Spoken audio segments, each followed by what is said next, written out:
In exploring some different wargaming tactics, we asked the question, just when does the game begin? Turn one, deployment, list building. We want to position ourselves, turn one, whether we go first or second or it's a reactive system, to be in the best position to make gains as quickly as possible. And within this, we're trying to do two things.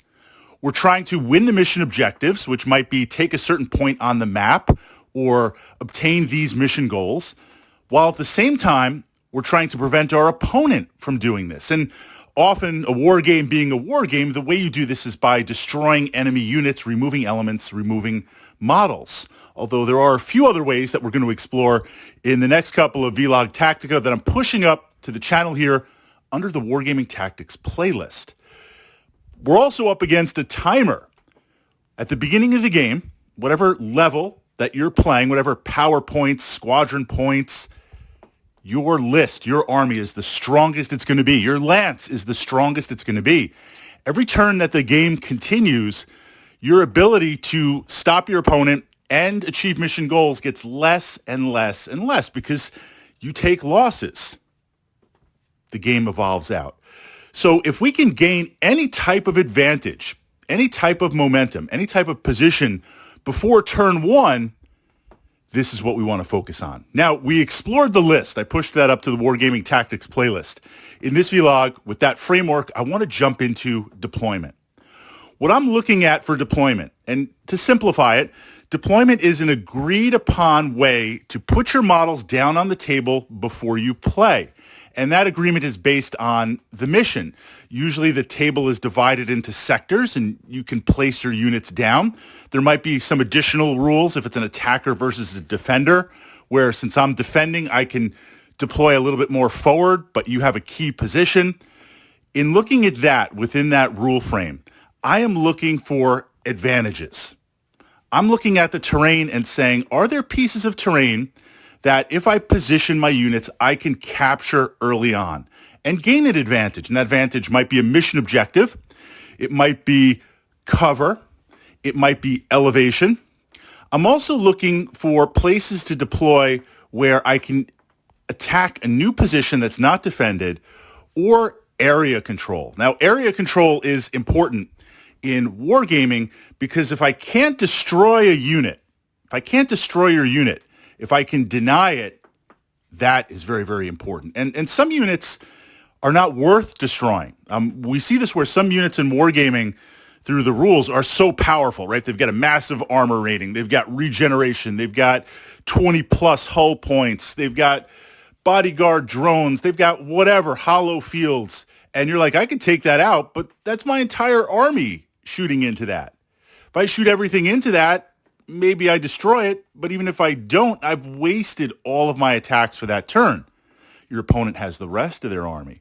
So with some powerful units, if I can't destroy it, either outright or just the dice expended to do that is just way too much, then what we're going to look at, what we're going to do is deny it ability on the table. If I can box it in, if I can prevent it from moving, if I can prevent it from leveraging its special objectives, that's almost as good or sometimes better than destroying it.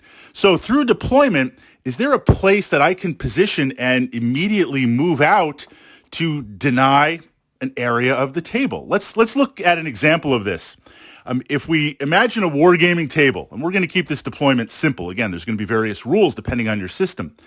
Think about a wargaming table that you've played on or we're going to play on, or imagine one. We divide it into 3 bands. 1, 2, 3, right? 3 equal pieces. Where you're standing is your deployment zone, that first band. The middle band is open. No one's allowed to deploy there, but we're going to move there. And then on my side is the third piece that I can deploy. If I have a unit that I can move very, very fast and it's very resilient, and there's a key piece of terrain in the center of the table. Key is in, it might not be important to the mission, but it's going to give me some cover. If I can deploy my unit forward and I get to go first, then I can zoom that up into that terrain and just camp, just go to ground and hang out. Now I've got a massive unit that is essentially blocking the center of the table. You've got to go around it. You've got to go through it. So you see this idea of terrain even simplified. You see this idea of deployment even simplified. Moving out quickly, aggressively, I can gobble up, I can capture key points on the table. Now, sometimes you look, there are various rules for deployment, and of course, who goes first or not. Some deployment is I put down an element, you put down an element, and we trade back and forth. Some deployment is if I go first, I get to put down all my stuff, and then you put down your toys. So this way you could possibly counter or engage with what's going on. You also have to sometimes look for in deployment and ask yourself, am I able to achieve this objective? I want to be aggressive with my deployment. I want to push out and move forward and fast and gobble up key positions. But in doing so, do I put myself at risk facing my opponent's army? That's based on the dice and what they're going to throw against me. Would it be better to hang back a little bit, soften my opponent up with some magic or some long-range shooting or some artillery, whatever it's going to be, and then counter to take those positions? But deployment is not just putting down your models. There is an idea, there is a form, there is a purpose. Now, what's that going to be? Again, you're going to look at the mission, you're going to look at what's going on, but it is to give you momentum on turn one.